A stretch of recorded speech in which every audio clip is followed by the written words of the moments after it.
Hi guys, आज की इस वीडियो में हम कुछ न्यूमेरिकल प्रॉब्लम्स डिस्कस करने वाले हैं जो कि वर्क एनर्जी थ्योरम या एनर्जी या पावर इन सब टॉपिक्स के ऊपर, आइंस्टाइन एनर्जी मास रिलेशनशिप, इन सब के ऊपर बेस्ड हैं। कुछ सिलेक्टेड प्रॉब्लम्स करने वाले हैं।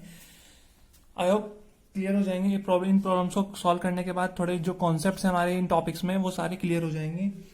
तो शुरुआत करते हैं अपने फर्स्ट न्यूमेरिकल से कि how much mass is converted into energy per day in a nuclear power plant operated at 10⁻⁷ kilowatt. एक न्यूक्लियर पावर प्लांट है जो इतनी पावर पे क्या कर रहा है, ऑपरेट कर रहा है। तो कितना मास वो एनर्जी में कन्वर्ट कर सकता है पर डे। तो देखो, मास की अगर बात करें तो E बराबर क्या होता है, mc² होता है। तो अगर मास की बात हो रही है तो मास का फॉर्मूला हो जाएगा एनर्जी अपॉन c²। तो C की वैल्यू में पता है 3 × 10⁸ होती है, इसका स्क्वायर।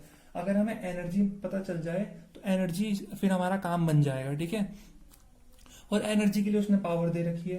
तो एक तरह से एनर्जी क्या होती है, work is a form of energy. तो अगर हम वर्क डन निकाल लें तो हमारी एनर्जी निकल जाएगी।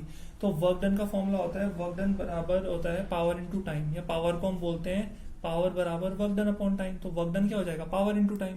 तो वर्क डन बराबर पावर कितनी दे रखी है, 10⁻⁷ किलोवाट। तो 10⁻⁷ किलो का मतलब 1000, 10⁻³ लिख दिया, इतने वॉट। और पर डे का मतलब एक दिन में 24 आवर्स, एक आवर में 60 मिनट, 1 मिनट में 60 सेकेंड। तो ये आ गया हमारे पास। तो इसको जब हम सॉल्व करेंगे ये हमारे पास आ जाएगा कितना, 6 6 36, 36 × 24 कितना होता है, 864। तो 864 × 10⁻⁷ प्लस 3 10, और ये 1011 12, तो 10⁻12। क्लियर हुआ। तो ये हमारी आ गई क्या, वर्क डन। और work is a form of energy. तो एनर्जी की वैल्यू कितनी है, 864 × 10⁻12। तो इसको जब हम सॉल्व करेंगे तो ये हो जाएगा 864 × 10⁻12 अपॉन 9 × 10⁻16। तो ये हमारे पास आ जाएगा लगभग 9.6 × 10⁻³ kg। इसे हम लिख सकते हैं 9.6 ग्राम, ठीक है। तो इतने ग्राम मास को वो एनर्जी में कन्वर्ट करेगा पर डे, अगर वो कितनी पावर पे ऑपरेट हो रहा है, 10⁻⁷ किलोवाट की पावर पे ऑपरेट हो रहा है। तो ये जो न्यूमेरिकल था ये हमारा बेस था किस पे, power plus energy mass relationship, Einstein energy mass relationship पे। नेक्स्ट क्वेश्चन करते हैं। देखिए नेक्स्ट क्वेश्चन क्या बोल रहा है। नेक्स्ट क्वेश्चन बोल रहा है कि a ball is at rest is dropped from a height of 12 metre. ठीक है, एक बॉल है जो रेस्ट पे है, उसको हमने कितनी हाइट से ड्रॉप किया, 12 मीटर की हाइट से ड्रॉप किया। ये है वो बॉल, इसको हमने इतनी हाइट से ड्रॉप किया। ये h मान लो हाइट, और ये h की वैल्यू कितनी दे रखी है, 12 दे रखी है। ध्यान रखना h बराबर 12। जब हमने ड्रॉप किया और वो ग्राउंड से टकराई, तो जब वो ग्राउंड से टकराई तो उसकी जो 25% काइनेटिक एनर्जी है वो लॉस होगी। तो अब उसके पास कितनी एनर्जी बची, 75%। तो उस एनर्जी के साथ वो क्या हुई, वापस गई, लेकिन वो पूरी उसी हाइट तक नहीं जा सकती क्योंकि उसकी सिर्फ 75% एनर्जी उसके पास है। तो मान लीजिए अब वो यहां तक जा रही है, m मास है, और ये है h डैश हाइट। तो पूछ रखा है find the height up to which it bounces. तो कितनी हाइट तक, कितनी ऊंचाई तक जाएगी। अगर वो 12 मीटर की हाइट से हमने एक बॉल को इस तरह से ड्रॉप किया तो वो 25% एनर्जी उसने फ्लोर से टकराने के बाद लॉस कर दी। तो अब 75% एनर्जी के साथ वो किस हाइट तक रीच होगी, ठीक है, किस हाइट तक पहुंचेगी। तो हमें पता है टोटल एनर्जी क्या रहेगी, कंजर्व रहेगी। जितनी एनर्जी यहाँ पे थी उतनी ही एनर्जी यहाँ पे होनी चाहिए। तो या ऐसे हम इस तरह से बोल सकते हैं कि यहाँ पे कितनी हाइट पे है, वो h हाइट पे है। तो h हाइट पे है ना, और यहाँ पे कितनी एनर्जी है, h डैश। तो हम बोल सकते हैं कि पोटेंशियल एनर्जी h डैश कितनी होगी, mgh डैश। ठीक है, ये किसके बराबर है, ये 75% है किसकी, total potential energy at height h की। बोल सकते हैं हम, ये कॉन्सेप्ट समझ में आया भैया। जब उसके पास यहाँ पे पोटेंशियल एनर्जी थी mgh, तो यहाँ पे कितनी होगी उसका 75%, समझ रहे हो ना। तो ये आ गया mgh डैश बराबर 75/100 इंटू mgh। तो यहाँ से mg से mg कैंसिल हुआ, तो यहाँ से h डैश आ गया कितना, h डैश की वैल्यू आ गई 75/100 इंटू हाइट कितनी है 12। तो ये आ गया 3/4 इंटू 12। तो 4 3 जा 3 3 जा 9, तो 9 मीटर तक वो क्या होगी, राइज होगी। क्लियर हुआ। वैसे इस क्वेश्चन को हम लॉजिकली भी कर सकते थे कि 12 मीटर की हाइट है, 100% एनर्जी, तो 25% लॉस होगी, तो 75% में वो कितना कवर करेगी, 9 मीटर हाइट। इस तरह से हम क्वेश्चन कर सकते हैं, ठीक है। चलिए अब चलते हैं अपने नेक्स्ट क्वेश्चन की तरफ। क्या बोल रहा है नेक्स्ट क्वेश्चन। तो नेक्स्ट क्वेश्चन हमें बोल रहा है कि a girl of mass 40 kg, क्या girl of mass 40 kg sit in a swing formed by a rope of 6 metre length. तो 6 मीटर लेंथ से एक स्विंग इस तरह से बनाया है हमने, तो मान लीजिए वो स्विंग जो है वो ये है वो स्विंग। इस स्विंग की लेंथ कितनी है, ये झूला है, इस स्विंग की लेंथ है 6 मीटर। कितनी है, 6 मीटर। अब हमने क्या किया, a person pull the swing to a side, उसने पीछे की तरफ उस झूले को लेके गया वो इस तरह से, तो वो जो स्विंग है उसे वो यहाँ पे लेके आ गया इस तरह से। क्लियर हुआ, ये आ गया, तो ये डिस्टेंस भी कितना हुआ, 6 मीटर का हुआ। भैया इस झूले को उसने पीछे की तरफ इस तरह से खींच दिया ताकि वो आगे तक जाए इस तरह से, और कितने एंगल पे खींचा है, 60 डिग्री के एंगल पे पुल किया है विद द वर्टिकल के साथ 60 डिग्री का angle. What is the gain in the potential energy of the girl. तो अगर मैं बोलूं कि मैं यहां से अगर इस चीज को ज्वाइन कर दूं तो कोई प्रॉब्लम तो नहीं है, इसको भी इस तरह से ज्वाइन कर सकता हूं। ये 6 मीटर है, ये भी 6 मीटर, ये कितना है, ये 90 डिग्री है हमारे पास, ठीक है। तो पोटेंशियल एनर्जी बतानी है, तो जब पोटेंशियल एनर्जी कितनी हाइट पे आ गई, वो इस समय एच हाइट पे आ गई, तो एच हाइट पे आ गई ना, पहले वो यहाँ पे थी सरफेस पे, अब उसे पीछे की तरफ इस तरह से लेके गए, ऊपर की तरफ, पीछे साइड ऊपर की तरफ, तो वो एच हाइट पे आ गई। तो बतानी है पोटेंशियल एनर्जी कितनी होगी। तो गेन इन पोटेंशियल एनर्जी जो हमारे पास आएगा, गेन इन पोटेंशियल एनर्जी वो किसके बराबर आएगा, mgh। तो मास तो हमें पता है 40 kg है, ग्रेविटी हमें पता है 9.8। अगर हमें ये हाइट पता चल जाए तो हमारा काम बन जाएगा। तो जितनी हाइट ये होगी उतनी ही हाइट ये भी होनी चाहिए। क्लियर हुआ। अच्छा, अगर ये तो हमें पता है कि इसको हम दे देते हैं O, ये हो जाएगा हमारा A पॉइंट, इसे हम B तक लेके गए, ये हमारा हो गया C। अब हम एक काम करते हैं, यहाँ पे हम ट्रिग्नोमेट्री यूज करते हैं। हमें ये डिस्टेंस पता है, हाइपोटेन्यूज पता है, और हमें ये निकालना है, क्या निकालना है, बेस निकालना है। तो हाइपोटेन्यूज और बेस, तो cos थीटा होता है बेस अपॉन हाइपोटेन्यूज, तो cos 60 डिग्री हो जाएगा बेस अपॉन हाइपोटेन्यूज। बेस कितना है, OC, और हाइपोटेन्यूज कितनी है, 6। तो यहां से हमारे पास cos 60 कितना होता है, जितना साइन 30 होता है, मतलब 1/2 बराबर OC अपॉन 6। तो 2 1 जा 2 3 जा, तो OC किसके बराबर आ जाएगा, 3 मीटर के बराबर। तो ये डिस्टेंस हमारे पास कितनी आ गई, 3 मीटर आ गई। क्लियर हुआ। तो अगर ये 6 है, ये 3 है, तो ये कितनी आएगी, AC कितनी आएगी, ये भी 3 होगी, तो ये भी कितना होगा, 3। तो हाइट हमें मिल गई 3।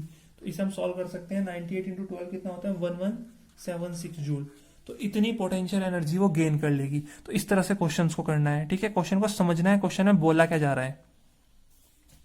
चलिए अब नेक्स्ट क्वेश्चन की तरफ चलते हैं। नेक्स्ट क्वेश्चन क्या बोल रहा है, नेक्स्ट क्वेश्चन में हमने क्या बोला, with what is the speed with which the body arrive at the lowest point. हमने क्या किया, एक स्विंग ले रखा इस तरह से, हमने स्विंग को वापस इस तरह लेके चले गए इतनी हाइट पे, और हमने क्या किया, इतनी हाइट से उसको छोड़ेंगे तो बॉडी पूरी तेजी से मूव करेगी। तो ये इसका लोवेस्ट पॉइंट है, फिर ये हाइट जाने शुरू हो जाएगी, तो ये इसका लोवेस्ट पॉइंट है। तो लोवेस्ट पॉइंट पे कितनी एनर्जी होगी बता रखा है, जितनी एनर्जी यहाँ पे टोटल है उसका 5% वो उसने एयर रेजिस्टेंस के खिलाफ क्या किया, यूटिलाइज कर दिया। तो इनिशियल एनर्जी हम मान लेते हैं, इनिशियल एनर्जी कितनी है, यहाँ पे तो ये रेस्ट पे है और हाइट पे है। तो ए पॉइंट पे अगर एट ए की बात करें तो ए पे तो सिर्फ पोटेंशियल एनर्जी होगी कितनी, mgh, ये हाइट होगी इसकी h, और इसको इस तरह से लेके गए हम इस तरह से हवा में, तो ये भी कितना हो गया, 1.5 हो गया। लेकिन अगर बी पॉइंट की बात करें तो बी पे वो लोवेस्ट पॉइंट पे आ जाएगी अपने, तो लोवेस्ट पॉइंट पे सिर्फ काइनेटिक एनर्जी होगी उसके पास ½ mv²। तो क्वेश्चन के अकॉर्डिंग बोल रहा है वो कि जो काइनेटिक एनर्जी है बी पॉइंट पे, वो वहां पे जितनी एनर्जी थी उसका सिर्फ 95% है, क्योंकि 5% क्या हो गया, लॉस हो चुका है। 5% क्या हो चुका है, लॉस हो चुका है। तो v² की वैल्यू कितनी आ जाएगी, 95/100 into mgh into 2/m, m से m कैंसिल तो 2gh आ गया है। तो 95/100 इंटू 2 इंटू 9.8 इंटू हाइट कितनी है, 1.5। तो इसको अगर हम सॉल्व करेंगे, इसको सॉल्व करना है बस, इसको हम जितना भी सॉल्व करेंगे v² की वैल्यू हो जाएगी लगभग 27.93। तो v की वैल्यू कितनी आ जाएगी, यहाँ से v की वैल्यू हो जाएगी हमारे पास 5.3 मीटर पर सेकेंड। तो इतनी स्पीड के साथ वो नीचे आएगी। तो हमें कॉन्सेप्ट समझना है कि वहां पे कितनी एनर्जी थी और कौन सी एनर्जी थी, और यहाँ पे अगर वो 5% लॉस कर दिया तो यहाँ पे कितनी बचेगी, वहां का 95%। तो काइनेटिक एनर्जी जो यहाँ पे होगी वो वहां वाली पोटेंशियल एनर्जी का 95% होगी। तो वहां पे जो पोटेंशियल एनर्जी थी वही तो कन्वर्ट हुई काइनेटिक एनर्जी में, क्योंकि एनर्जी कन्वर्ट हो सकती है एक फॉर्म से दूसरी फॉर्म में, डिस्ट्रॉय नहीं हो सकती, ना ही क्रिएट हो सकती है। तो इस तरह से हमें ध्यान रखना है क्वेश्चंस के ऊपर, ठीक है। चलिए नेक्स्ट क्वेश्चन की तरफ चलते हैं, जो हमें नेक्स्ट क्वेश्चन के बारे में बताएंगे। देखिए नेक्स्ट क्वेश्चन क्या है, नेक्स्ट क्वेश्चन है कि a small block is released from rest. एक ब्लॉक है जो 7.5 मीटर की हाइट पे है, उसको हमने रेस्ट से इस तरह से रिलीज किया। On a smooth curve track calculate the velocity of the block when it reaches B. तो जब वो ब्लॉक बी पे पहुंचेगा तो उसकी वेलोसिटी कितनी होगी, और वो कितनी हाइट से आ रहा है, 7.5 मीटर की हाइट से आ रहा है। तो हम बोल सकते हैं कि जो काइनेटिक एनर्जी उसकी बी पे रही होगी वो किसके बराबर होगी, पोटेंशियल एनर्जी जो उसकी ए पे रही होगी, क्योंकि ए पे वो हाइट पे और रेस्ट पे है तो सिर्फ पोटेंशियल एनर्जी होगी। बी पे वो लोवेस्ट पॉइंट पे आ गया और मोशन में है तो काइनेटिक एनर्जी होगी। तो ए पे पोटेंशियल एनर्जी हम बोल सकते हैं mgh है, और बी पे काइनेटिक एनर्जी है हाफ mv²। तो m से m कैंसिल हो जाएगा, सेम मास है, तो v की वैल्यू हो जाएगी अंडर रूट कितनी 2gh। तो अंडर रूट 2, ग्रेविटी कितनी है 9.8, हाइट कितनी है 7.5। तो हमारा आंसर आ जाएगा 12.12 मीटर पर सेकेंड। इसको सॉल्व करेंगे तो 12.12 मीटर पर सेकेंड आएगा आंसर, ठीक है। चलिए अब चलते हैं नेक्स्ट क्वेश्चन की तरफ। नेक्स्ट क्वेश्चन क्या बोल रहा है, इंटरेस्टिंग क्वेश्चन है, देखिए कैसे करेंगे इसको। बोल रहा है a block of mass m is attached to a spring of spring constant k। एक मास m ब्लॉक है, उसे हमने क्या किया, एक स्प्रिंग से अटैच्ड कर दिया। शुरू में ये रेस्ट पे हमने पकड़ा हुआ है इस तरह से, इसका वेट नीचे की तरफ एक्ट कर रहा है। फिर हमने क्या किया, इसको छोड़ दिया हमने इस तरह से रेस्ट से। जैसे ही हमने इसको छोड़ा ये एकदम से हैंग्ड हो गया स्प्रिंग में। स्प्रिंग जो है वो स्ट्रेच्ड हो गया एक्स मीटर से, ठीक है, एक्स डिस्टेंस से। और फाइनली जब वो लोएस्ट पॉइंट पे आएगा तो फिर से वो रेस्ट पे जाएगा, तो v0 हो गया, यहाँ पे u0 था।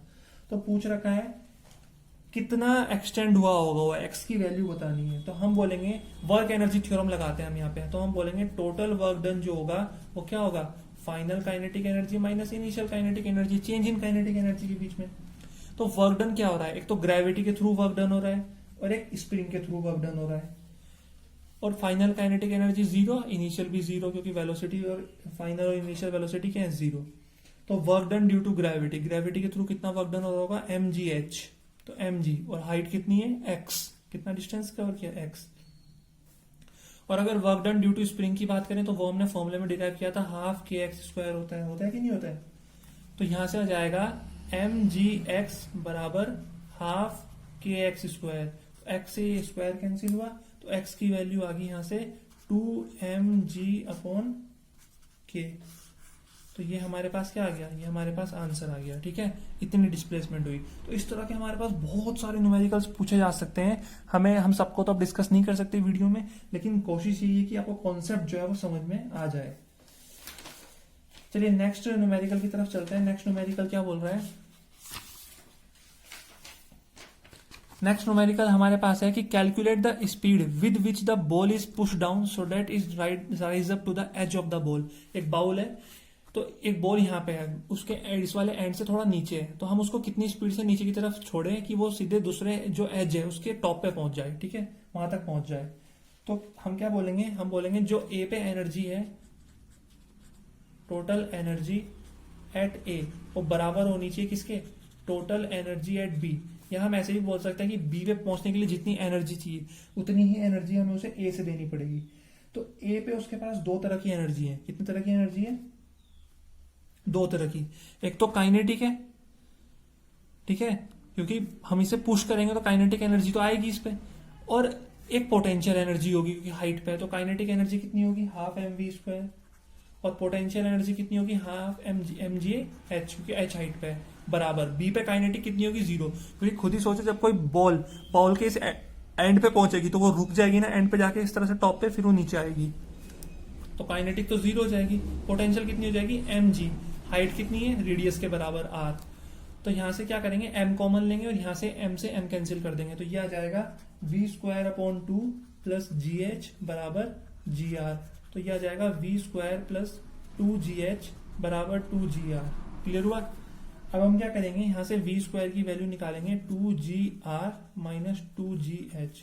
तो 2g कॉमन लिया, ये आ गया r माइनस h। तो v की वैल्यू आ गई under root 2gr minus h। अगर हमें r माइनस और h की वैल्यू नॉन होती हमारे पास कितना है तो हम आंसर निकाल सकते थे। तो ये हमने एक जनरल फॉर्मूला जो है वो डिराइव किया। क्लियर हुआ। तो आई थिंक इतना क्लियर हो जाना चाहिए किस तरह से न्यूमेरिकल करते हैं इन टॉपिक्स के ऊपर, इन कॉन्सेप्ट्स के ऊपर। काफी अच्छे न्यूमेरिकल्स हैं इसके ऊपर। तो इसी तरह से हम न्यूमेरिकल करेंगे